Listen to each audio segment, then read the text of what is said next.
Hi, this is Trish Brunoni. I'm an actress. You may know me as that dead girl in 80 different films. Thanks for tuning in to Three Geeks Podcast.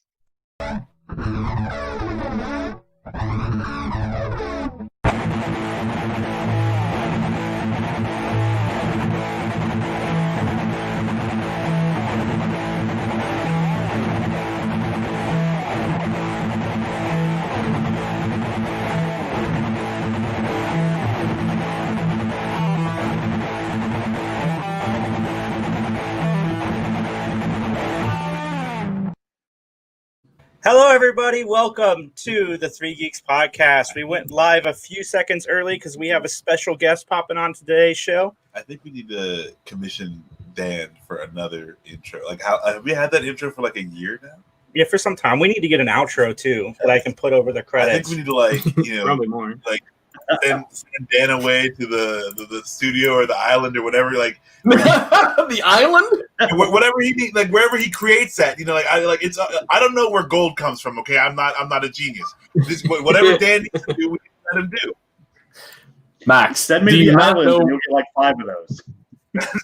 Max, do you not know where gold comes? Have you not watched Rudolph the Red-Nosed Reindeer? It's in the snow. I'm not Christopher Walken. Okay, I don't put on gold-plated diapers. Okay, that's Stan. I don't know what he needs. If he wants more cowbell, I'm just gonna give him more cowbell. Okay. Blue Oyster Cult.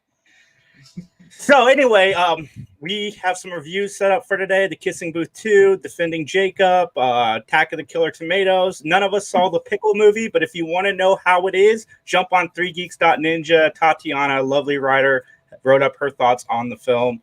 And yeah, definitely check it out. I wanted to watch the Pickle movie. I'm sad to read the review. I guess I'm not going to spoil that. I can segue you into it a little bit better. So this movie is fascinating because it's got 70 plus on Rotten Tomatoes, but the audience score is like at a high 30s, low 40s. It keeps fluctuating. Right. So I don't know. The other way around. It might be a problem with editing. Sometimes that's the issue. See, I like his episode. There's very few movies that he's made that I haven't at least found some enjoyment in. You know what? Okay, the political movie he made with Charlize Theron was better than I thought it was. That movie was great. Oh, for sure. I thought it was great. I like that a lot. Like, I really... Was it Long Shot or whatever? Yeah, I think you're right. Yeah, because he's trying to date her, and she's going for political office. Yeah. They actually had chemistry, which you don't think, like, on the surface. Yeah, it was... Anyway, kudos to them for that movie. It was a lot better than... I gave them credit for it, and yeah, it was a solid flick. But I was interested to see the Pickle movie. I weirdly like this premise. Yeah, the trailer was like, I don't know, interesting and amusing enough that I was like, yeah, I'd watch it if I'm bored and it like pops on Netflix or whatever, Unless it's like I didn't mind it. I didn't hate it. It wasn't the best Seth Rogen movie, but I've seen it. It was okay. You watched it, Justin? Yeah, I have HBO Max. Okay. They just called it the Pickle movie. It's an American Pickle. Yeah. Clerks 2. Every time somebody says the Pickle movie, I think of Pickle Fucker from Clerks 2. I think a Sausage Party, another Seth Rogen movie. Yeah, that was also... Oh, man, Sausage Party. So Sausage Party. That movie ended very oddly. Terribly. Liz and I took her parents to see it, but we told them it was a Disney flick. Yeah, John, they're not offended easily. Okay, good. I was gonna say. The whole time her stepdad's all pissed off. He's like, I don't want to see some Disney bullshit. This is not for me. Disney princesses. Then as soon as it starts and he realizes what he's watching, he was so happy. He was like a kid in a candy store. Like, I'm ready for this wonderful journey that we are about to go on. You can keep your lying, King. Right. And give me an orgy in the grocery store. Also coming up on the podcast today, we got a review of Star Trek Lower Decks. Mulan is finally coming to theaters. And for the first time, we're not hearing about a movie getting pushed back. We're hearing about a movie getting pushed up. That's right. Bill and Ted will come out a week sooner, which thank God, because we need that in our lives right now. And it better not be a $29.99 rental. I hope I can just buy it for $20 and be happy. $50. I'm gonna rent Mulan. I'm mad about it, but because I'm like, if I had kids, it would totally make sense. But since I'm just like a single guy, I'm angry about it, but $30 is a lot of money to spend or rent an epic movie. But I mean, at least we'll all be able to watch it. You know, we'll have a good watch party or something. All right, ladies and gentlemen, we have Mr. Jack O'Halloran joining us this evening. How you doing, Jack? Very well, thanks. How are you guys doing? We're doing great, man. We're honored to have you on the podcast. Hey, it's my pleasure, believe me. Jack, where are you located? Are you I'm on in the West Coast? Redondo Beach, California. Okay. How are you doing with the coronavirus situation out there in California? Doing the best I can, whatever let me get away with. Good answer. Good answer. Well, we're very glad that you joined us today. We want to talk about a lot of different things with you, but I'm going to start off mentioning that originally you started off as a boxer. So could you explain to the listeners, how did you get started in boxing? Well, actually, I was in football. Okay. And I was, football at that time was your class had to graduate before you were allowed to play professional, which they should still have that rule actually, because kids wouldn't get hurt as much. But so I was grabbed by the Jets very early, and they had like a farm team. And I played for a team called Tinicum Athletic Club outside of Philadelphia. And Dick Christie and Jimmy Christie and a lot of other pros that went up into the pros played in this league. And it was a pretty good level of football. So when it came time to go up and play with New York, Philadelphia had a great team. And Jurgensen and McDonald and a lot of good guys. And a lot of friends of mine down there. So I said, Eubank, I want to go down to Philadelphia for a. And he said, yeah, but you got a home here, whatever you want to do. So, but then Jerry Wallman that bought the team was a new owner, and he hired this guy, Joe Kuharich. And I watched this guy train a championship football team away in 3 months. And I said, this is not good. And Timmy Brown said, trade me while you're at it. And Muhammad Ali had just won the title. So I said to some friends of mine in Philly, I could beat that guy. And they said, wow, let's put your ass in. And I was a tough kid in the street. So boom.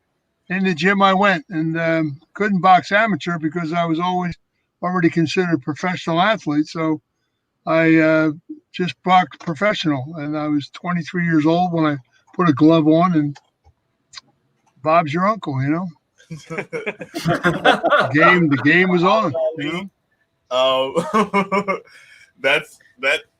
That's a statement. I would never. If Muhammad Ali had just won the championship, I'd be like, "Well, boxing's done. I can do something else because this guy would definitely whoop my ass." I was pretty good. And then when I was like 16-0, when I was starting out, and I was beating some pretty good fighters, and they discovered I had this disease, acromegaly, which is a tumor of the pituitary. And they said, your boxing days are over. In fact, how are you even getting up to, how do you do that? How can you, because if your body's putting out 10% growth hormone, mine was putting out 150. So it just supposedly drains you down and causes depressions and stuff. And I just went right through all that stuff because it was a day job. And you got to understand the world I came from and where my father was from and everything. I had a night job with unions and stuff, and you had to have a day job in those days, or the law looked at you kind of funny. So boxing was a day job, and I just went to the gym every day and pretended to play this game, but it was okay. It took me all over the place where I needed to go, and I became a world ranked fighter, and Ali and I were signed to fight 4 times, and it just unfortunately didn't happen. And I was supposed to fight Frazier once, and that didn't happen. I mean, every time I got in really good shape, people ran away. I was. They called me up to go to Houston, Texas, to fight a kid, Terry Daniels, who was a ranked fighter. They were looking for a white guy to fight Frazier in Houston, and so I said, yeah, and I went down and did a fight. And the guy said, my God, you're in great shape. I said, well, aren't you supposed to be in shape when you come to a fight? and I destroyed the guy in 3 rounds. I mean, hurt him bad. So I was flying back to Philly with Yank Durham, and he said to me, if you beat one more good fighter, you can have the Frazier fight. I said, I'll tell you what, you name the place and the time, send me a ticket. He said, are you kidding me? I said, no, you name the fighter and the place and send me a ticket. I'll show up. So a couple weeks later, they told me I was fighting Cleveland Williams in Houston, Texas. And Houston was his hometown. And Cleveland was a world-ranked fighter. He was a pretty good fighter. So I went down and I whooped him very, very, very seriously bad for 10 rounds. And Terry Daniels got the Frazier fight, and Cleveland Williams fought George Savallo on the same card, and nobody would come near me for a while, you know. So it was just that was boxing, you know.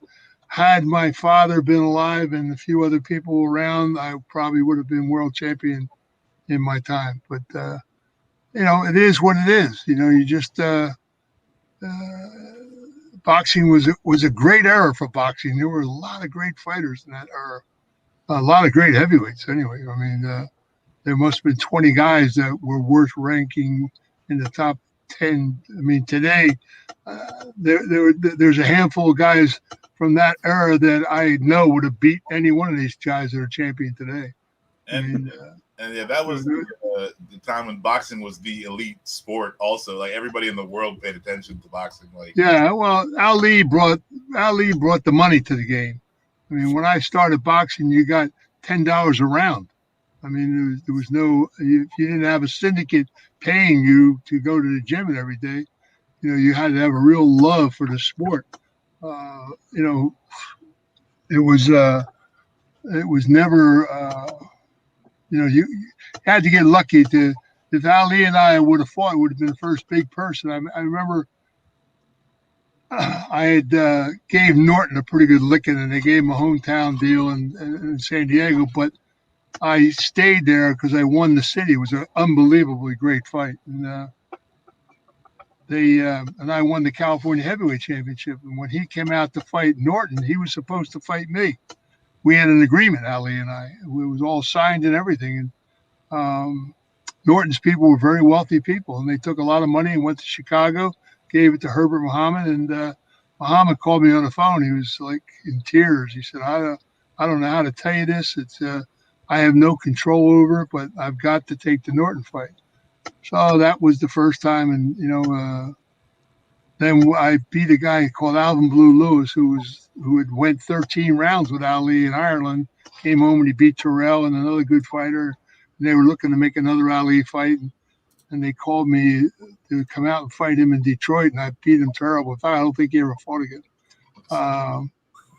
And I went to camp. I went up to Ali's camp, and I said, okay, let's get it on, son. You know, enough time has went under the bridge, and you owe me a couple favors, so let's do this. And he said to me, if I give you a fight, are you really going to try to beat me? I said, I'm going to tell you what. For the very first time in my career, I will go away to camp like you clowns do. And I'll train for a month or a month and a half. And when you come in that ring, bring a gun with you. And he said, 2 steaks, please. And we were sitting down to have dinner. And he was, Mama was a great individual. When you talk to him one-on-one, he was an incredible person and a great athlete. I mean, he would have been good at any sport he tried. He would have been brilliant at it. He just was a great athlete, period. And a good person. And we were good friends. I liked him a lot. One final question about your boxing career, Jack. Yeah. If you don't mind, could you maybe describe for us, like, what was your mindset on the day of a fight?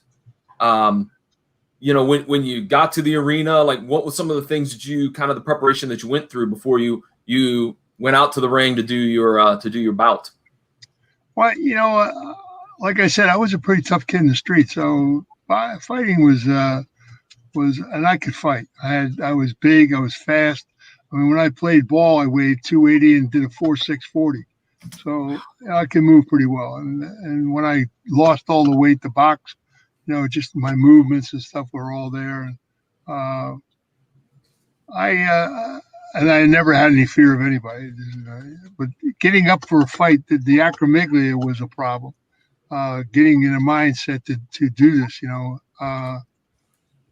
some days I didn't give it, didn't care one way or the other. Other days, if I set my mind and said, you know what, tonight this guy's going to sleep, then I took care of business and things, and I beat some great fighters, people that shocked the world a couple times with some of the victories that I did. And, and I used to fight. If you look at, I think I have like 58 recorded fights, but I had about 75 altogether because we did a lot of smoker fights up around New England. And I had 20 other knockouts that were never put on my record. But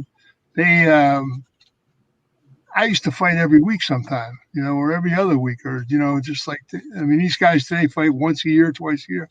I was fighting all the time. So, because it took me to cities, I had to take care of some street business, that I would go there and just take a fight on a week's notice. I fought Norton on a week's notice. I was in New Jersey, and we had a lot of union problems and indictments flying around, and they called me up and said, would you like to fight Kenny Norton? I said, when? They said, next week. I said, send me a ticket.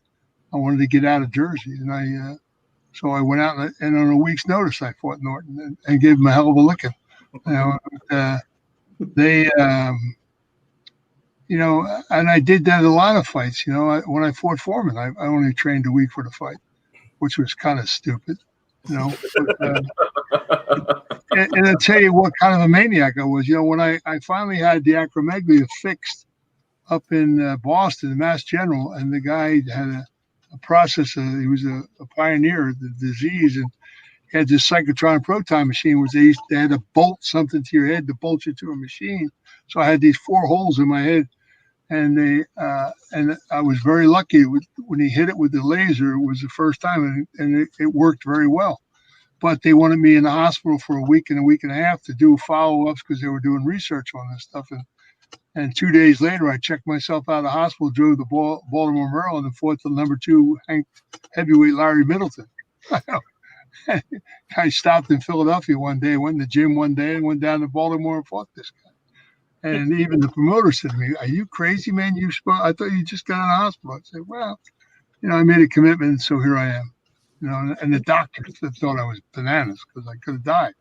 And but I never, I was in a life and death thing every day where I came from, and so it never bothered me. I just boxing was a lot of fun for me. I had a lot of fun doing it. It was a great vent, so to speak.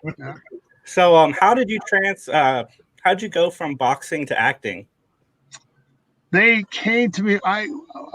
When I was first started boxing, I lived in Philly, and I was I think 5 or 6-0 or something like that, and because I was going to play ball with the Eagles, I had an apartment with a lot of friends of mine. Jerry Woolman had bought a place called the Sheraton Hotel, and they turned it into condominium. So I had an apartment there, and Ray Rissmiller and a few other friends of mine, Gary Pettigrew and stuff. We all lived in this building. And we had a great club downstairs that we were the bouncers at night for. And one night there was a bad incident that happened, and I wound up out in the street with a half dozen people, and people were shooting each other and shit like that. So they put me on a train and sent me to Boston to get me out of town so I wouldn't have any legal problems while they cleaned everything up. And so I wound up in Boston, and Steve McQueen came to Boston to do the Thomas Crown Affair. And he and we looked after him while he was up there, and he and I became really good friends. And he said, come on down to the set, man. I'll put you in the movie. We'll get you a SAG card. Come to Hollywood. We'll have a great time. And I said, I'm undefeated as a heavyweight, man. I don't know. I kind of like what I'm doing here. And I had a lot of dear friends in the street up in Boston, really powerful people. So I said, I don't think so. I passed. And he said, oh, man, you got to come. And he used to call me on the phone and stuff and drive me crazy. And then in 1969, I took a fight in South Africa. But it got me off the streets. I went down to South Africa, and I trained for a month. And I beat a kid, Jimmy Richards. They called it a draw because they wanted me to live there. So they did a hometown draw or something like that. But 10 days later, I was fighting in L.A., and I fought the number 2 ranked heavyweight Manuel Ramos and knocked him out. And God, I was in great shape. And I knocked him out. And and they came to me to do a picture called The Great White Hope with James Earl Jones, which was the biggest picture in Hollywood at the time. And they wanted me to play Jess Willard. And the deal was all set. And I didn't know that Raymond Patriarca from Rhode Island had put the deal together with Eddie Foy at Fox, and they wanted me off the street. So it was going to Spain for 6 months. And the producer said to me, they flew me out, and they said, all I had to do was sign a contract. And the guy said, you go down to Spain for 6 months. And I said, well, wait a minute. I just knocked out the #2 heavyweight in the world, and you want me to go to Spain for 6 months when I'm looking to fight Muhammad Ali? I don't think so. And the guy said, wow, I thought this deal was all done. You're supposed to sign a deal. And I said, another day. And I was walking out of Fox and to show you how fast things in Hollywood are. I'm walking out of Fox, and James Earl Jones is coming in. He stopped me and he said, Jack O'Halloran. And I said, yeah, you're James Earl Jones. Isn't that wonderful? What can I do for you? And he said, is it true what I just heard about you? I said, well, it depends on what you heard. He said, you just told Hollywood to take the biggest movie and stick it? And I said, well, I don't know. I guess you want to look at it. I got to shake your hand. He said, never met anybody did that before. and we became pretty good friends, And then McQueen, of course, was on the phone. What is the matter with you, man? We're trying to get you out of there. But I said, So then when I retired from boxing, they came to me to do I had an agent in San Diego. I did a lot of commercials when I was California heavyweight champion. And she called me on the phone. She said, they're looking for you. I said, who's looking for me? She said, Hollywood. And they have a picture of Farewell, My Lovely with Robert Mitchum. And I think you should do it. And I looked around where I was and I said, maybe we'll give this Hollywood a shot. And they flew me out to California. I did a screen test, and Robert Mitchum said, it's either him or I don't do the movie. And he and I became great friends. He was, if you ever have had the mentor in something in life, Mitchum was a trip. And we became really serious friends, and he walked me right through the industry. And Farewell, My Lovely is a very, very good picture. If you've never seen it, you should. It's a terrific Raymond Chandler classic. And it worked very well. It sent me right into the industry. Then I did King Kong and one picture after the other, Can I ask, because one of my questions was going to be about Robert Mitchum, but could you maybe comment about your other co-star, Harry Dean Stanton, on that film? Harry's a good guy. I liked Harry. In fact, Harry, when I did my screen test, Harry was reading with me. Oh, okay. Harry was doing the reading, and he was telling me, "Oh man, don't worry." Harry was crazy.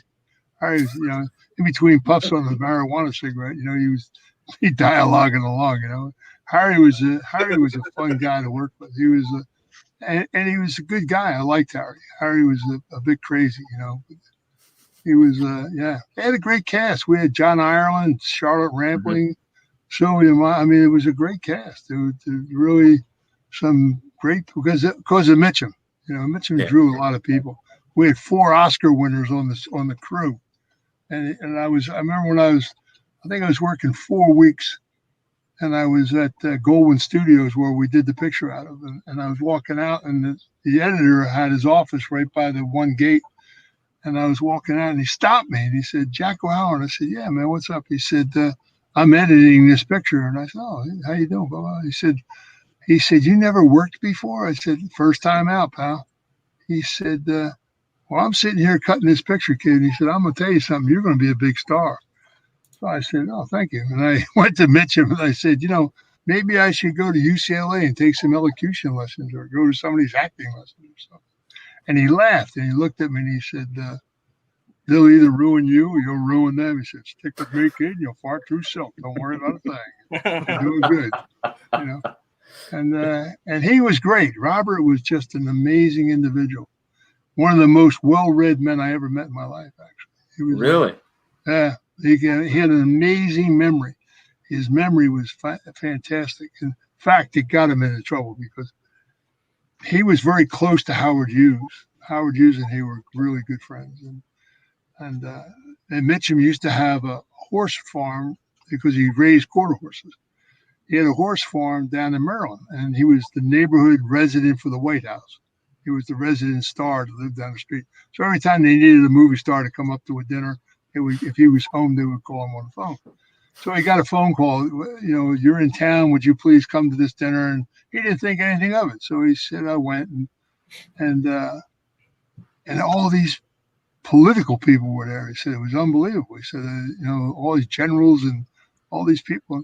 He said, and after the dinner, a guy a really serious guy looked at me and said, Robert, what do you know about Vietnam? And he said, I was just about to bullshit him, Jack, because he reads so much, He said, but I looked at him and I said, nothing. And he said, don't you think it's time you found out? And he said, I came home from the dinner scratching my head. What the hell are these people up to? And he had been asked to leave the Army because he was always in the break smoking pot or something. And he said, I get a letter from the government that I was reinitiated back into the Army at the level of colonel. He said, next thing I know, I'm in a chopper flying over Vietnam and taking notes, and because he made maps for them because he had a great memory. So he's scoping things out. And he said, and all of a sudden one day I'm up there and they're actually shooting at my helicopter. He said, this is not good. So he wound up coming home and he was still trying to figure out what it was all about. And he got a phone call from Howard Hughes. And all Howard Hughes said to him, you know about Vietnam now, Robert? He put the whole thing together. That's the kind of power that guy had, Wow. You know about Vietnam now, Robert? I said, you got to be shitting me. I said, did you want to kill him or what? He said, Hughes and he were good friends. Howard was a fun guy. So how do you get involved with Superman, Richard Donner? I was doing a picture, March or Die, down in Spain and Morocco with Gene Hackman and Catherine Deneuve and a bunch of other good people. And they sent me a script down there, and Hackman and I flew up to London to meet Donner. And he said, we really like you to do this role. And he said, well, what do you feel about, doing this guy as a mutant? I said, I actually embraced that. He said, what? I said, well, Jackie Gleason was a friend of mine, and he did a picture called Gigo that he won an Oscar for, playing a deaf, dumb mute. I said, if I ever had an opportunity to do that, I would embrace it. I would want to do that, to use body language and facial expressions. And Donner said, wow. And I said, let's look at the picture. I said, you have Terrence Stamp as a vicious general. Sarah Douglas is a man-eater. Somebody has to relate to these kids because this is a big child audience you have. So I'm going to take this brutish guy and play him like a child, learning how to work my eyes and my mannerisms as a child. And he said, wow, what a brilliant idea. And it worked out pretty well, and it was when I was doing certain scenes, like it was beside the truck and I'm burning a hole for the first time with my eyes, and the little kids next to me. I'm jumping up and down like a kid. Oh my God, like I'm having the best time of my life. And so and then when I first time I ever went to a Comic-Con, people come up to me and they said, my God, you can actually speak. I said, well, I must have done one hell of a job. And then people come up to me and say, boy, your character scared the shit out of me, but I loved your character because of the childishness, somebody relating to a child. So it worked out pretty well at the end of the day, Any fun on-set stories? There are so many. God, you got 20 hours. I mean, you're talking about working. Well, you guys all work together now. Imagine working together for 4 years. You understand? Mm-hmm. On 18-hour days. Imagine if you all sat around together for 18 hours a day. How many stories you think you'd have? And so, we had an amazing cast. Terrence Stamp was a brilliant actor and one of the finest in England. And Sarah was upcoming beauty, man. And you knew she was going to have a great career. And all the judges, like in Superman 1, when we're being judged guilty. Trevor Howard and some of the greatest European actors were the judges, and have Hackman and Ned Beatty and Valerie Perrine and Margot Kidder. I mean, we had a great cast and a lot of fun. You know, we had a lot of fun doing the movie. It was good. And Christopher was very naive. It was the first really big movie he ever did. So he was, and if he should thank Dahmer, should have thanked Dahmer every day for sending him. Dahmer brought a performance out of that kid that he would have never gotten from anybody else. And you'll never find a better Superman than Christopher was. A guy who could go from Clark Kent to Superman better. And the look he had, it was just, it all worked extremely well, you know. And Dahmer was an amazing director, just unbelievable. What was it like with Superman 2? Because you filmed part of Superman 2 with Richard Donner, and then we shot 85% of it. We had to actually stop. We were doing 1 and 2 together, and they actually had to. They got hung up doing 2, and they had to stop so they could finish 1 to deliver it. And then when they brought Lester on, which was a joke, they didn't want to pay Dahmer. And I mean, the same as that. How do you cut Marlon Brando out of a picture? You know, they didn't want to pay him the points. He had already been paid his salary. They paid him $4 million to do 11 days work. Mm-hmm. You know, and but they owed him the points, and they didn't want to pay him the points, so they cut him out of the picture. And how do you cut Marlon Brando out of a movie? And then Lester, they owed a picture to, so they didn't want to pay Dahmer, and they come up with 1,000 excuses as to why they switched over. But it was like night and day. For a director to get his name on a picture, he has to shoot at least 50% of it. So Lester went back and reshot a lot of stuff, you know, and he put too much comedy in it, I thought, you know. I don't know if you ever saw the Donner cut, but if you haven't, you should. I checked it out last night. The Donner cut's much better. Mm-hmm. You know, it's a shame that he didn't have a chance to finish it the way he wanted to, and they had to patch together the beginning and the end. But 85% of it was, you know, Richard Donner. And Hackman never came back for the Lester cut. Hackman wouldn't come back. And I blame Chris, because Chris should have stood up and said, no Donner, no me. And they would have had no choice but to bring Donner back, you know. But he didn't. He was young and he was naive, and they sold him a bill of goods. You know, and Superman 3 was diabolical. And 4 was even worse. Yeah. 4 was even worse. And in fact, 4 was so bad that Warner Brothers wouldn't even distribute it. Canon Films did. You know, it was a joke. You know? Oh, now we heard a story that you and Christopher Reeves got into a little bit of a. Oh my God! You know, people have blown that so out of proportion. You know, I was like, this dude is gonna box Superman. You know, like star of the movie. That's impressive.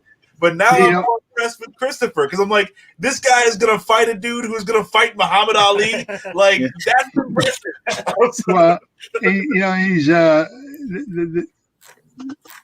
there was a great Italian restaurant in London, and they were dear friends of mine, and the San Lorenzo. And San Lorenzo became one of the restaurants in London, first Italian restaurant in London. It was on Beecham Place. It's still there. And so I talked to everybody, you know, let's go and have dinner. And the food was terrific. So people started eating there all the time, you know, guys from the studio and the cast and all. They all loved the restaurant. The ambiance was great. And so I used to eat by myself all the time there, because like I lived right down the street at Cadogan Square. It was like my kitchen. I woke up at night and they would fix for me whatever I wanted. They were really serious, good friends. And, anyway, and I come from that crazy world, you know, organized crime. So one night, Christopher was in there with a bunch of people, and he's talking out of school. And the owner called me on the phone. He said, Jack, how well do you know this Christopher Reeve kid? And I said, what do you mean? We work together every day. What are you talking about? He said, he's in here talking about your father in New York and you and your ties to organized crime. And I said, are you shitting me? He said, no. He said, that's why I'm calling you. He said, I don't think he's talking way out of school. So next morning, I waited for him to come to work, and I took him in a room, and we had a very serious discussion. And I told him, I said, you know, you mention my name, say Mr. from now on. You understand that, son? I said, you ever mention my father's name and your film career is over. And so I had an understanding, and we walked out of the room, and as soon as he got in the hall in front of a lot of people, all of a sudden he became Superman. You can't talk to me that way. And I said, what? And he said, oh, and I grabbed him and I threw him against the wall. And I was just ready to hit him. And Dahmer jumped up in my ear and said, not in the face, Jack, not in the face. And that's what I did. I busted out laughing. And I dropped him on the floor and I said, Sonny, you just got the greatest pass of your life. And I walked away. Dahmer took a big breath, said, thank you very kindly, So and it was over, he got the message. And he was a good kid. I mean, we talked all the time. We never really became friends until after he got hurt. He became a nicer person after he got hurt. Jack, do you still have a few more minutes? We don't want to Sure. monopolize your time. We still have a few more questions if that's okay. No, go ahead. All right. One of the things that I want to talk about, and you kind of elaborated a little bit, is your childhood, which you wrote about in your book, Family Legacy. So can you talk a little bit about the book and about your childhood? Well, I tell you, my father was probably the most powerful mafioso that ever come from Italy into America. And he ran a little company called Murder Inc. And he was the Gambino family before it became the Gambino family. And he was partners with Charlie Luciana, and there was Frank Costello and Meyer Lansky and the original crew, And when you watch The Godfather, and Brando was approached to get in the drug business, and he said, no, if I touch it, the family will touch it. It'll be the downfall of the families. My father said that. And they assassinated him in 1957 because Genovese wanted the drug business very badly. And my father said he ran all the harbors in the country. And he said, you're not bringing that shit into my harbors on my watch. And we didn't sign up for this business. And they thought that money was more important. And then they were, after his assassination, they came to me and said, we made the worst mistake we ever made, because Albert was the glue. He held everything together. People were so afraid of him. There was no bullshit about anything. And they forgot how to make money. They got into the drug situation because there was so much money involved. And, so there's a lot of things that changed in our society, and a lot of stories that people take out of bounds, and especially Hollywood. Hollywood's famous for making up endings of things that there's so many conspiracy theories around, So we felt it was time to tell the truth about a lot of things, because in the beginning, industry, government, organized crime, and unions were all partners. A lot of the money that they made in organized crime from gambling, extortion, and loan sharking, they put back into the growth of a country. They created jobs, because if you didn't have a job, how could you pay them? So they owned the unions, construction companies, and my father ran the waterfront, and they invested in insurance companies. They invested in Sears and Roebuck, in Westinghouse, General Electric. So they invested in the growth of a country, and no one ever tells that story. All they ever tell is the wham bam stuff, and what they want you to believe, and they threw a lot of people under the bus. And that was the Kennedy era. And, and Joe Kennedy was the biggest hypocrite in the world. I mean, you got to go back to the very beginning. In the 1920s, when Joe Kennedy was probably the smartest banker in the country. There's no two ways about that. And he married a woman, Rose Fitzgerald, whose father was a gangster from Ireland, but he ran New England. Boston was his town, and he owned the bank, he owned everything, and he owned a harbor. And he brought all the liquor in from Europe, from Scotland and Ireland, and that's where Kennedy got all the booze. That they had a factory up in Canada, him and the guy that owned Fleischmann's Liquor, and they were bootlegging into America. And there was a load of booze that was coming down that belonged to the Purple Gang, and Joe Kennedy hijacked it. And the Purple Gang was a serious group of people. And they said, you know what, kid, you're dead. And he ran home and said, well, to his father-in-law, Jesus, how do I get out of this? And he said, I can't help you. The only guy that can help you is in Chicago. It was the first Don of Chicago was a guy, Joe Esposito.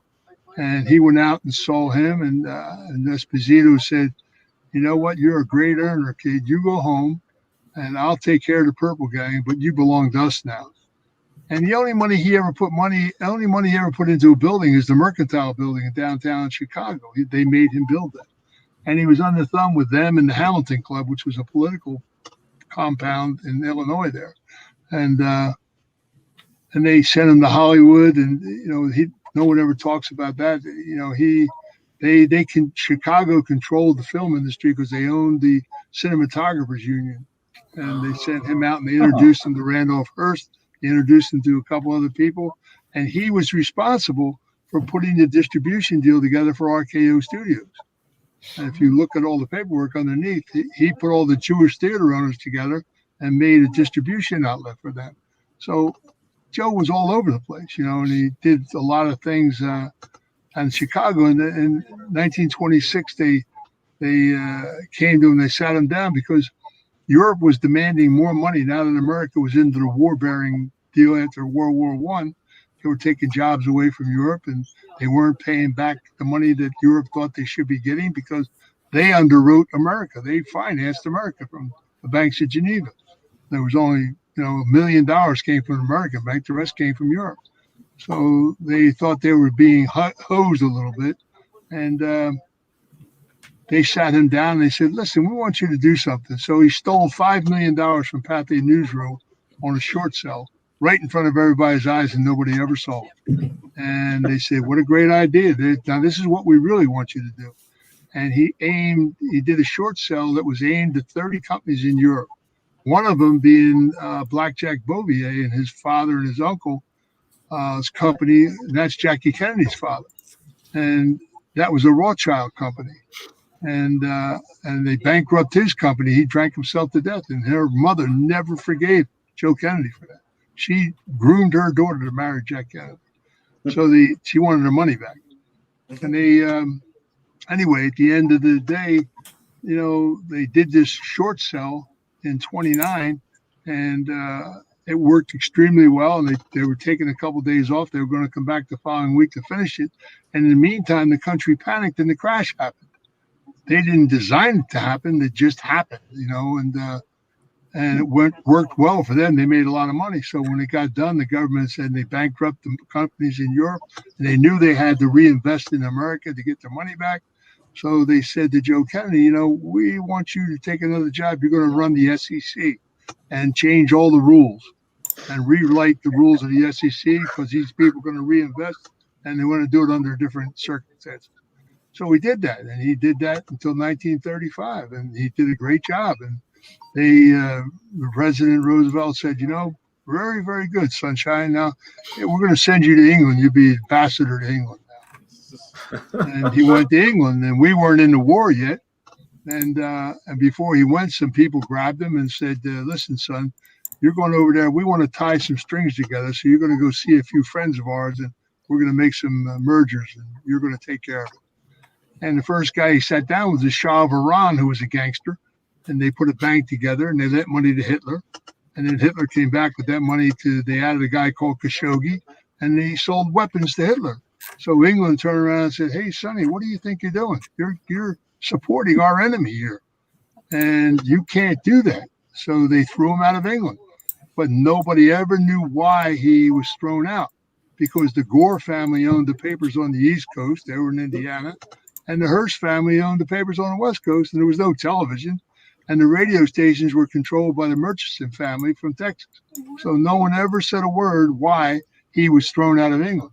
He just came home as Ambassador Joe Kennedy and set his mind to wanting to make his son president of the United States, And his first son was the one he really wanted to be president, Joe Jr., and he was a great pilot. And he was just as the war was just ending. He was already out of the service.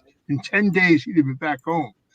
And Europe had put together this thing to run an airplane into a munition factory in Germany to put an end to the war. And they devised this plane that was like a kamikaze plane, but they needed a test pilot to test the plane. And they talked this kid into doing it. And he was a gun-ho guy, man, And they talked him into flying this plane, and boom, plane blows up. He dies. And a week later, they scrapped the whole deal, and first son did. They hated Joe Kennedy. Trust me when I tell you. And, let's say it went right down the line. Second son died. Third son died. Fourth son, Teddy, they disgraced with the Pacheco thing. So no Kennedy would ever walk in the White House again. They made that very, very evident. And no one ever looks at that. All these conspiracy bullshit theories that you see, and you see a guy. When Jack Kennedy went to Texas, who was the number one cop in the country when Kennedy was president? Hoover. No, he wasn't. No, that wasn't Hoover? No, his brother was Bobby Kennedy, who was Attorney General. That's right. Attorney General. Okay. Oh, all right. So 4 people went to see him, one of them being Adlai Stevenson, and said, do not let your brother go to Texas. The animosity is terrible. I just came from Houston. They were spitting at me. And, and here he is in an open car. And it took them 6 months to reroute it down Dealey Plaza. And the whole conspiracy thing of a one bullet is all garbage. And Oswald wasn't even in the building. And, to shoot, if you know anything about weapons, to shoot a mail order rifle, which has not been bored and spec'd out properly, at a shot over 1,000 feet with the wind and the trees and the moving car, all the obstacles you have to take into consideration. If you're a shooter, first of all, you have to arrest your heart for 60 seconds to get your finger, because your pulse is in your finger. So you got to take your heartbeat down below 60. And a bolt action rifle, you're not going to shoot 4 shots or 3 shots in 28 seconds. Ain't happening. Just, it's not happening. With any kind of accuracy or anything, forget about it. And the bullet that they were supposed to have shot would have went through the back of Kennedy's head. Well, Kennedy's head blew out the back, didn't blow the other way, blew out the back, because the last shot that hit him was in his forehead and blew the back of his head off. First shot that hit him was in the throat when he grabbed his throat and fell forward. Then he got shot in his lower back, which no one said anything about for 10 years. So then you say, well, who, if anybody, had the say of him being killed in Dallas, Texas? Jack Kennedy was not going to live out his career because he was dying of Addison's disease, which is a deterioration of your back. And he had syphilis and 2 other diseases. And they shot him up every day. They shot him up. You understand? For him to walk around. And he would not have lived his turn out. And his father would rather see him die the way he died as a martyr than to die from medical conditions and put a black mark on the Kennedy family. And you say to yourself, boy, that's awful cold. Well, if you think that's cold, how about when he lobotomized his daughter? And she sat in a mental institution all her life because she suffered from ADD, and no doctors had any causes for it then back in those days. So he just lobotomized her and put her in an institution. Pretty cold, huh? Yeah. Geez, oi. Indeed. So that's the way the guy was. He was that kind of person. So, there's a lot of theories that people go around and this, that, and the other thing. And it's time to set the record straight. So I wrote a book that starts out with my father's death, ends with Kennedy's death, and I tell the truth about the Kennedy assassination. And there's a lot of truth that we're going to tell. There's 3 more books. We got another book. We're going to take Charlie Luciano's book and melt it together. And we're going to do a hell of a mini-series that'll turn into a series that'll blow. You thought Sopranos and Boardwalk Empire were good. They'll be like children's games compared to what we're going to do. We're going to tell a lot of truth and set everybody straight. And, you take a look at it. Have you seen The Irishman? Yeah. I have not. Total bullshit. Okay. I knew Frank. I knew Frank very well, and he was Hoffa's driver. Buffalino was a good friend of mine. Buffalino would turn over in his grave if he saw that picture. And Buffalino's nephew was Hoffa's lawyer. And Frank did not kill Hoffa, and he never killed Joey Gallo. All bullshit. Hollywood made up stories because no one ever put an answer to the conspiracies. You understand? Mm-hmm. So it's time to set the record straight. And that's what we're going to do. Awesome. Well, I now don't have to worry about The Irishman, Jack. You said it's bullshit. I'm not watching it. I'm crossing it off the list. Well, Jack, final question here, and then we'll let you go. We, again, appreciate you taking some time out of your day to sit down and chat with us. You've been in a lot of films in your career. What would you like your legacy to be in Hollywood? Oh, wow. I'm going to do a movie very shortly called Ballad of a Simple Man that I wrote 40 years ago. You ever see a picture called The Informer? Yes. It's an old where John Ford directed it, and Victor McLaglen won leading Oscar. First character actor to ever win an Oscar. And so I've rewritten a script off the book, the original book, and we open up Ireland. It's a kind of it's a great script. And I wrote a song called Simple Man that Elton John recorded, and we're going to put that as the title song in the movie. And it's a picture that's been close to my heart because I think I got a nomination for it. And yeah, we're going to do that. And family legacy is going to be huge. And we're building a studio in Nevada, 4 million square foot studio, which for the first time, everything will be under one roof, which is the industry needs very badly, you know. And to put a smart city next to where 30,000 people can live, where they only have to go 15 minutes to work instead of driving hours each way, what they do out here in California. So we got some pretty neat projects on the board. Indeed you do. Jack, do you have any like social media or anything that you want to let the fans know where they can get in touch with you? Or well, you can look at familylegacythenovel.com. There you go. Okay. There's a site right there. It's got a lot of stuff on it. And it's all good. You know, we're going to get into all that jazz when I open up the doors for as soon as this pandemic's over and we really break ground for the studio and Family Legacy goes into pre-production. And then I go to Ireland to shoot this other picture. Then I'll be bombarding the industry, you know, with all this Mickey Mouse. Hello, how are you? You know. All these people do. I mean, it makes me laugh when, you know, all these publishers will go running all over the joint. Then when they find out where you really come from and who you are, they wonder, oh my God, can we interview you? Can we interview? I see you. That's why I've been doing these podcasts lately. And your audience is probably going to love this thing. Yes, no doubt. Jack, I think I can speak for all these guys. Thank you very much. It's been a pleasure. It's been a blast. Jason, I'll let you kind of wrap things up if you want. My pleasure, man. Yeah, Jack, I would love to sit down with you again because I grew up. My dad watches a lot of the mafia and mob, like, you know, films or documentaries or stuff. I'd love to just pick your brain one day. Yeah, sure. Just give me a whistle and we'll do it. All right, sounds great. Thanks everybody for tuning in, and thank you, Jack, for coming on. That's my pleasure, guys. Have a great day. You Thanks, too. Jack. You, sir. You too. Bye. Goodbye. Wow, that was amazing. That was pretty He cool. was great. I'm a big fan. That was awesome. Guys, you know, it's like when you hear, it's like, oh man, he was in Superman. And Yeah. we were talking to the dude, and we got a little background blurb, like, oh, you know, he and Christopher Reeves had a little dust up. I was like, this is gonna be what we talk about for 35 minutes. Right? Yeah. I was like, this is good enough for 35 minutes easy. And oh yeah, and me and Christopher Reeves had a little dust up. But my gangster father, like And also, I can listen here's to my talk about boxing Family career. Legacy for a good 20 I just want to hours. go through each of Scorsese's movies and have him give us a quick review. you know, it'll be like those videos where they get like an actual swords master to like watch like sword fights in the movie, and it's like, this is dumb, this is dumb, this is dumb. Yeah.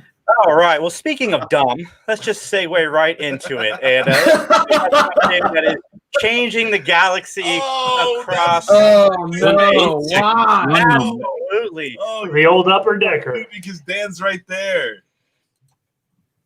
What? And Scott left. Scott left. He was not interested in this conversation at all. Screw this! I'm out of here. No. So I'll start it, I guess, since Scott left the room. Planet. Maybe he's on a transport heading to space. He got beamed up to a better universe. Better watch out. Scott's on his way. So going into this show, I knew that it involved some of the team behind Rick and Morty. So I kind of expected that tone, and it delivers the tone. You get the tone of Rick and Morty. I'm not saying it delivers the comedy of Rick and Morty, but it definitely gives you that wacky tone. And I don't know, like I started the episode and I told Max, I said, I can't stand this. This sucks. And then as the episode went on, I did laugh a few times. But as somebody who I'm not, I like Rick and Morty, but I never seek out Rick and Morty. And this Star Trek just doesn't get the Rick and Morty humor. Like, this could have been. No, full stop. This isn't even Rick and Morty humor. But please continue. I'm just saying, Let me stop right here. This isn't Rick and Morty. Continue. This should have been called anything but Star Trek. And this is for once I agree with Scott in the sense that, well, I mean, I haven't heard his review yet, but I'm assuming he doesn't like this. And if this had been called anything but Star Trek, it still would have not been great. But I think I would have been able to get into it a little bit more. Okay, if they don't call it Star Trek, the problem is it runs into the same thing as being like, because they got the Orville. There's another Star Trek like spoof show out there, isn't there? Like, it was on Black Mirror. Okay. Yeah. So I feel like we're a little saturated in Star Trek like esque things. So what they're trying to do is, like get the credit, the street cred is like, this is an actual Star Trek. I do like that it's Second Contact. I thought that idea was funny.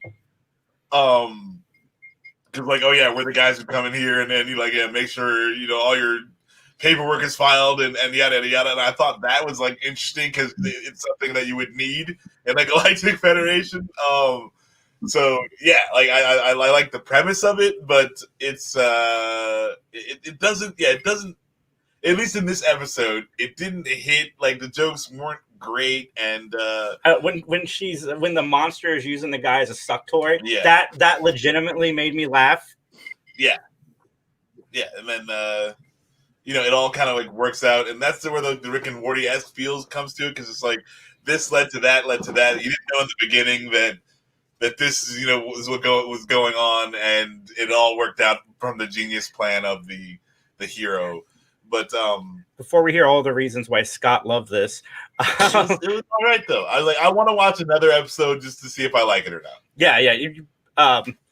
I don't know if I need to see another episode, but to be fair, we've talked about this before. Animation is not my thing. I enjoy it when it's on, but I just never seek it out. Like Rick and Morty, I love Rick and Morty, but I'll never put on an episode of Rick and Morty. But if somebody else puts it on in the room, so something that's mediocre like this, and you're not married to Star Trek like Scott is, and I'm, in between you guys. But Star Trek and I are divorced, and I just look at old pictures. It's been a rough divorce. Old pictures. Scott, you could tell us how much you love this in a minute, because we all remember Scott's very positive review last week is that he was curious. Okay, so let's just stay with that for a second. But Scott, what was written in that prenup between you and Star Trek, by the way? I lost everything. The only thing I kept were season 3 through 5 of Next Gen. Funny part is at the end when they're name dropping Sulu. Like, you could be the new sword guy. I thought that was funny, but it's not. Star Trek should not go down this road. It doesn't need to go down this road. They are desperately trying to sell Star Trek as a pop culture phenomenon, and we're already down the road. This is just breaking down like 10 miles down the road and realizing this is the wrong road. This is the first of the new Star Trek where I'm like, no, it's like Star Trek. It's like, you know what it is? Star Trek is doing Star Wars. That's the problem. We've never had this before, where Star Trek straight up just did Star Wars, and they are cash grabbing. They're doing all the things just like Star Wars does, and you are experiencing culture shock from it. I think Christmas special. When they did Star Trek did Star Wars in the Abrams movies, I loved it. But because they got a Nickelodeon Junior show coming out for Star Trek, and it's all extremely. It's gonna be lame. It's gonna be like when Picard was like going through fucking Admiral training. Have you guys seen the movie with Star Trek babies? There you go. Hey, wait. Babies. I'm working on it right now. The Star Trek Christmas special, Justin, Got to star Andy Dick. It's got to have it's got to have Carmen Electra. It's got to have the same level of celebrity that the Star Wars holiday special had. You guys, we can still get freaking Betty White. Betty White would be in there. There you go. Don't You get do Ferengi Betty White, though. cheers. have you guys seen the film Stay Tuned with John Ritter? Yes. Yeah. This felt like the kind of parody you would have seen in the Devil's Cable package. Okay. All right, so Scott, tell us why you love this movie. It's a TV show. No, I'm with Max. I want to see a second episode because like sometimes pilots are rough, but I still think I'm gonna hate it. I'm not holding out hope. But I'm gonna try and be positive to start. I like the aesthetic because it's very next gen era. It's like kind of that. Like all the sound effects are just straight out of next gen, which I enjoy. Like little details like that. My problem was that like all the characters seem very interchangeable and they're all like really predictable. So it's like no one really had like because like the one girl, it's like she's a dropout, but she's really good at her job. But like everyone's like really good at something, and there's they all kind of like I don't know, all the traits like seem very interchangeable with the characters. Everyone's got like this goofy side to them, and there is that thing though where it's like okay, they're already on Starfleet, so it's like they would have to be very, very good at their jobs to get there. Question. Yeah, are these all new characters? Idiots in charge of everything doesn't work. The only the only like original characters were just name drops throughout the show. Oh, okay. And I totally saw the thing coming with the one chick was the captain's daughter, and she's like, keep an eye on them. Like that was so predictable. It was like, okay, yeah, that was they were doing. I don't feel like they were really leaning into that the big reveal in a way where like they didn't expect everyone to know like what was going on. Right. Like I thought it was interesting that both of her parents were in Starfleet. It's not just the mom. So it's like, that's really, really like she comes from like a Starfleet captain family. Right. Her dad's an admiral, her mom's a captain. Like, so is there any name dropping for the character played by Avery Brooks? What was his? Ooh, wait, hold on. That sounds familiar. Yeah, Avery Brooks. He was what Star Trek show was he on? DS9? Oh, he was a Deep Space Nine. He was Cisco. I don't know Cisco, why. thank you. Yeah, Ben Cisco. Ben Cisco. Yeah, He's not singing about thongs. It's a different. I don't think so. I don't think. Yeah, no, they didn't really.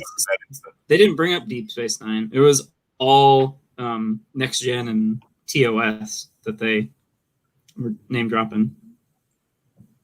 So yeah, they say it's like rapid fire name drops, and that's my biggest problem. Is like all the comedy is really rapid fire. It's like they don't have confidence, so they're like, we're just gonna shotgun it out and hope someone laughs at something, and just like like all the jokes and the delivery is like so fast that there's no time to like slow down and laugh. It's like ha ha ha, like it's just like like the opening scene where he's like in the closet and the chick runs in and is like making fun of him, and then she's like drunk and making all these jokes. It's just like over and over and over and over and over, and then she like hits him with a sword and she hits him with a bat'leth. I don't want to lose my Star Trek credibility here. Yeah, that's not just a sword. Yeah, you're right. I'm just still rapping over the trapped in the closet like R. Kelly. Yes, exactly. But it's just dumb. That was my main problem. Like it could have been like smart humor, but it was really dumb humor. Like and it feels like it feels like they had like it was a different show, and then they brought in like a consultant who just like tried his best to like layer Star Trek over top of it, and it's just not a very good fit. I mean, like, because I thought it was funny. There's actually a season 3 of the world. Yeah.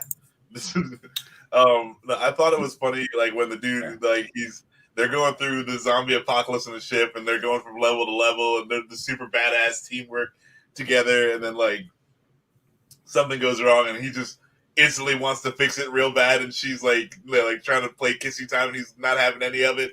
Like that, I thought was good comedy, and like so that's like where I kind of have hope was I thought that was well paced out. It bordered on good comedy. Yes, their little subplot I thought was the strongest, funniest thing of the episode. I would give you that.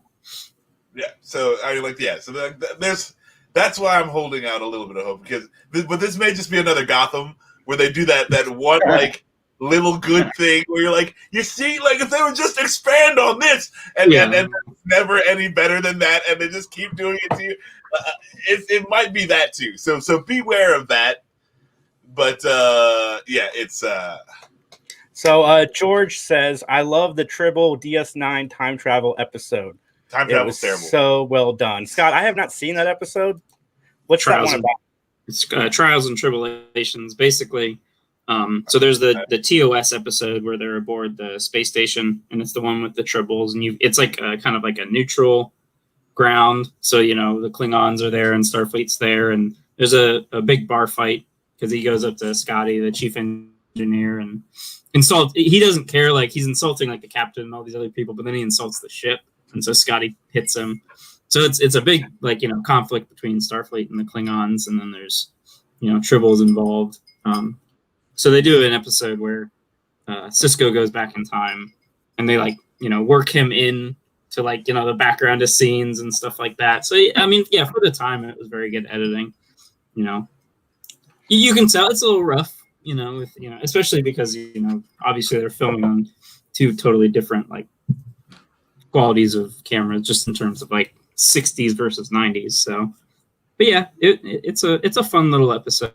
It's one of those fun, Star Trek. Sometimes they have real serious episodes, and they have more lighthearted, and I'd say it definitely falls more into the kind of fun Star Trek episode. All right, guys, let's geek Star Trek Lower Decks. I give it a 1 out of 3 geeks. I didn't hate my time with it, especially towards the end, but I don't know that I would recommend it to anybody. And I will give it a second episode to see where it goes from here. But a 1 out of 3 for me.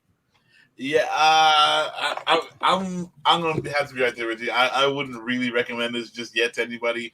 It is all right if you're looking for another sort of semi Rick and Morty style fucking space cartoon, because they did another one too where some aliens land on Earth on one of the streaming services. I really like that. I forget what it's called, but I enjoyed that. I watched the whole season of that. Okay, so there's that going on.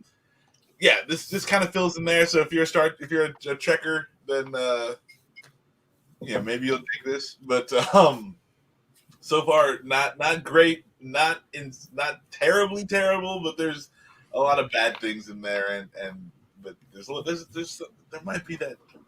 It might just be this one too. We might be in for another situation where the dude's handcuffing people to weather balloons, and I think it's awesome, and that's the only awesome thing. That show's called Solar Opposites, by the way. Yes, Solar Opposites. Did you give a number? 1 out of 3 geeks. Solar Opposites is pretty funny. Scott? No one else watched it? Okay. No. Do we do 0? Can we give 0 geeks? Yeah. Yes. Yeah, so this one definitely gets a 0.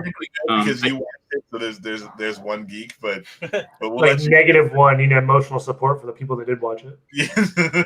Right. And here's the thing: when I was saying it's not Rick and Morty humor, Rick and Morty isn't even super smart humor either. It's just very well executed. Right. But this is just not well. It's executed and it's dumb, and the animation's real it's kind of stiff. It's definitely in the Rick and Morty style, which I don't know if they were doing that on purpose, or if they're Rick and Morty's a sci-fi comedy cartoon. Maybe we can try and reach some of those fans. But I don't think anyone who's actually a hardcore Rick and Morty fan, which I like the first couple seasons pretty well. But I'm not it's the greatest cartoon and comedy ever. Pickle Rick. Yeah, Pickle Rick. Yeah. So yeah, wouldn't recommend. And also, transporters can detect foreign contaminants. So the whole first episode doesn't make any sense. So I want to shout out Nice. so George, who's in our comment section right now. He's got a show on tonight at 9:30 called The Top 10. They're doing the top 10 sodas. So check it out. It's a lot of fun. I was tuning into their show last week, and they did top 10 cereals. And for some reason, these people hate marshmallows on the show. I was like so disappointed. Marshmallows like are overrated. Apple Jacks and marshmallows, Fruity Pebbles and marshmallows. What? Yeah, Frosted Wait, what are Flakes you and talking marshmallows. Jackson marshmallows. I mean, as a child, Lucky Charms, I would just get the marshmallows out of the box, right? That's all I would do. Yeah. Well, there's a difference between cereal marshmallows and like actual marshmallows. Correct. Did anybody vote for G.I. Joe Action Stars? No one Nice. remembers that cereal, do they? I think we were going for current cereals, even though Teenage Mutant Ninja Turtle cereal was the best. The little Chex mix with the marshmallows. Yes, again with the marshmallows. I love marshmallows. Jesus. I think it's just you, man. I think it's back from when they used to put like Yeah. Coke and marshmallows. You know, it's like Jason, like, oh man, I love these marshmallows. Hey, is that a throwback to waffles and cocaine? Hey, if you're not getting diabetes as you're eating your breakfast, then I don't know what you're doing with your life. Isn't a throwback to waffles and cocaine. You tell me that. I actually like That old marshmallow. people make fun of me. You like what? I like old people cereal. Yeah, back when they put the cocaine in it. I agree. No, I'm just eating like straight up wheat checks, bro. Like, that's my thing. I just see the box having just like Uh-oh, Dan. What Yeah. happened? Man, bro, What he's do you see? What do you see? Too epic. It was too epic to be heard.